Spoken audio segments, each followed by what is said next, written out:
Yep, that's right, peeps. I have sold the Transalp.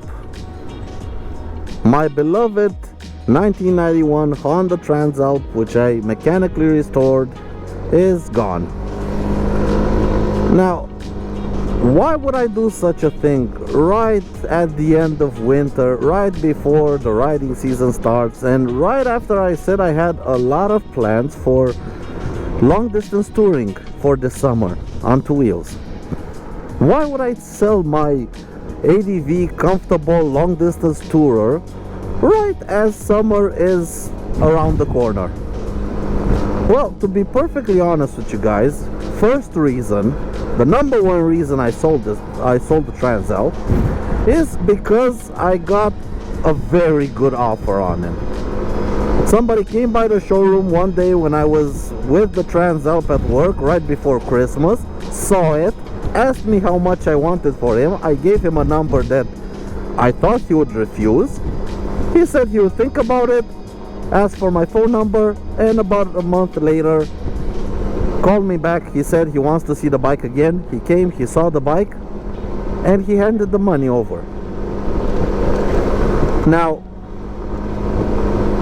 to be perfectly honest, I sold him because when you see a big pile of cash in front of you, it's very hard to say no, especially when he's giving you just about the asking price that you wanted for him. And secondly, in the 1500 kilometers that I have managed to do ever since the rebuild, there was something missing. There was something not there, not for me. At first I thought I liked the bike, but somehow there was something missing from the experience that I didn't like. It didn't make me comfortable. And one of the things missing, which I quickly came to realize, were the brakes. Now, if you ride only old motorcycles, then you probably think the brakes on a Transalp are perfectly fine. And to be honest, they're not that bad. But if you ride modern motorcycles like I do, because of my job, I am just about every single day on a modern motorcycle, you quickly realize just how horrible the brakes on the Transalp are. I mean, the rear brake, basically you just thought about it and it would lock up the rear tire. And the front brake, while on my Symphony and on all the other modern bikes, you can just basically two-finger the front brake and it will instantly give you proper stopping power. On the Transalp, you really had to mash the front lever to get some braking power out of the front brake. I mean, the front brake disc on the Transalp is, I think, just about the same size as I have on my Symphony ST, and that's a over 200 kilogram motorcycle, and this is a 130 kilogram city scooter. And also the lack of ABS. I'm sorry, but for motorcycles, I think ABS is a must. So if you're thinking about buying a motorcycle, please get one with ABS. I mean, it's a lifesaver, and although you don't use it every day, you have that peace of mind that in case the shit hits the fan, in case somebody pulls out in front of you and you panic brake, you mash the levers as hard as possible, there's an electronic system that will take care of you. Now, I know some people may not like electronic nannies interfering with the riding experience, but honestly, ABS is a safety feature. ABS can mean the difference between life and death in a situation where a panic stop is required.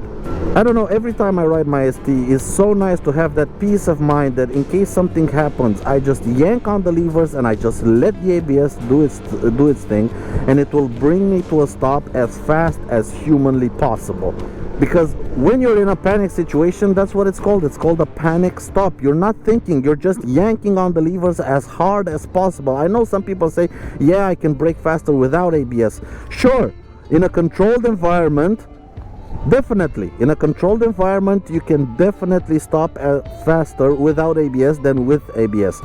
But when you're out on the road, through the city or on the open road, you don't have a controlled environment.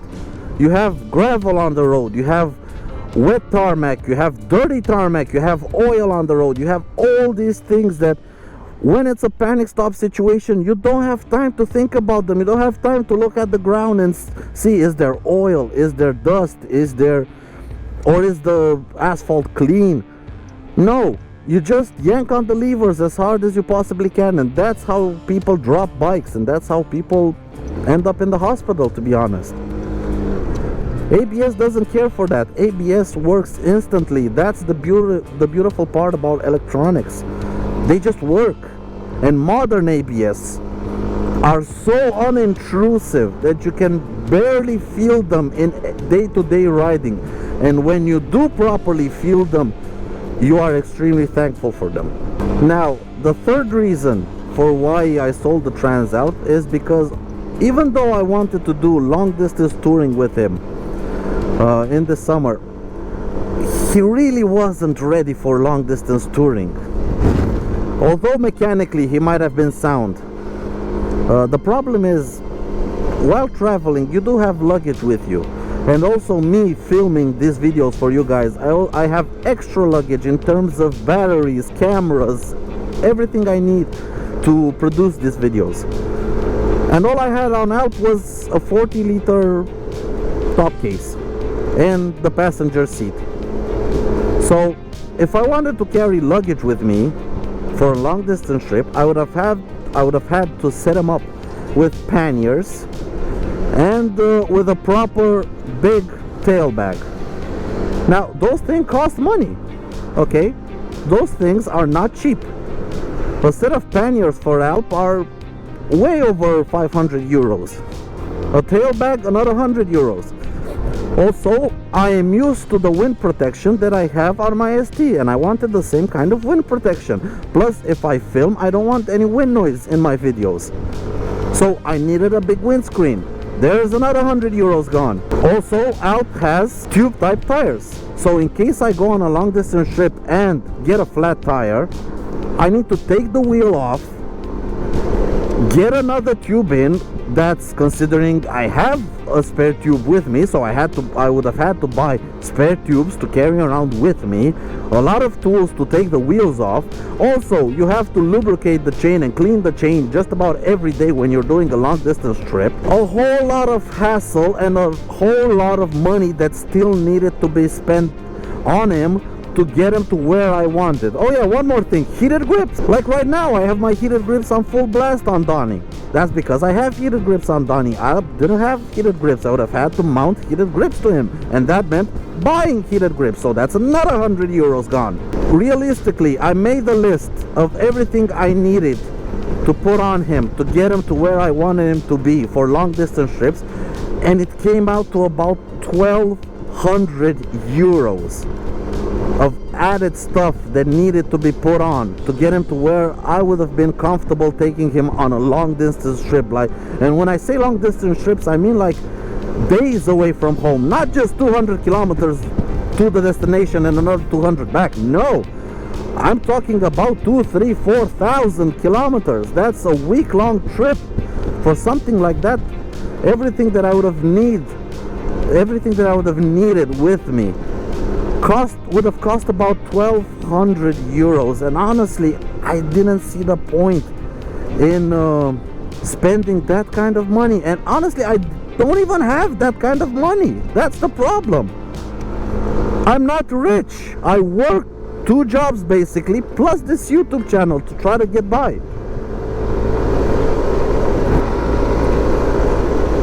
So I really wasn't willing to fork out the 1,200 euros.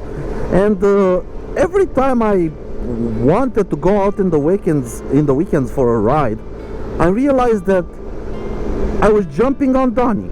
Okay, so I had my Transalp. It was the weekend. I wanted to go for a weekend ride, and instead of taking the Transalp, I would take Donnie.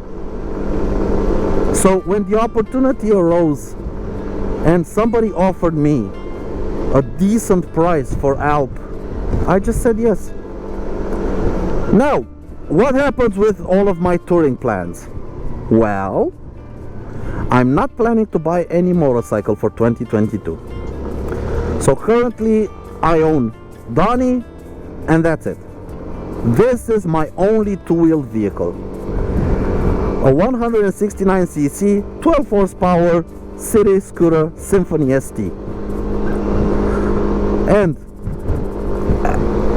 I've said in my past videos that if you could only afford something like this, you can take it on long distance trips, you can go just about anywhere you.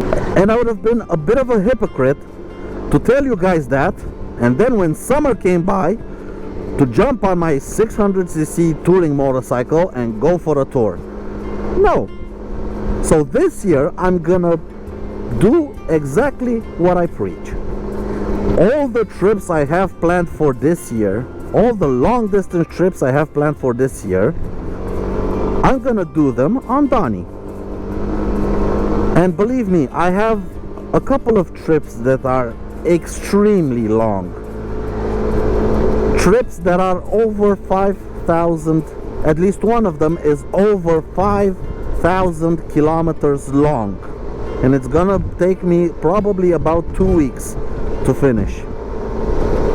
And it's gonna be done on Donnie because I have a big windscreen, I have heated grips, I have tubeless tires, I have a top case on the back, I have a huge underseat storage. He's ready. He's ready as is. Now I am gonna do a couple of small changes to him. I have a couple of things ordered to get him in a more touring shape, but that only cost me like 100 euros for absolutely everything. You can see the first edition, the JBL speaker. Why? Because I like listening to music while I ride, and with the big windscreen I basically have very little wind noise, and I have no problem in listening to music from this little speaker. Also, I'm gonna try to get something like cruise control going. I'm gonna try to get something like highway pegs. I am gonna get different weights for the variator to maybe get the RPMs down and get a cruising speed of about 100 kilometers an hour. That would be excellent. And oh yeah, and the cup holder, because on long distance trips you gotta keep yourself hydrated. All in all, Alp is gone.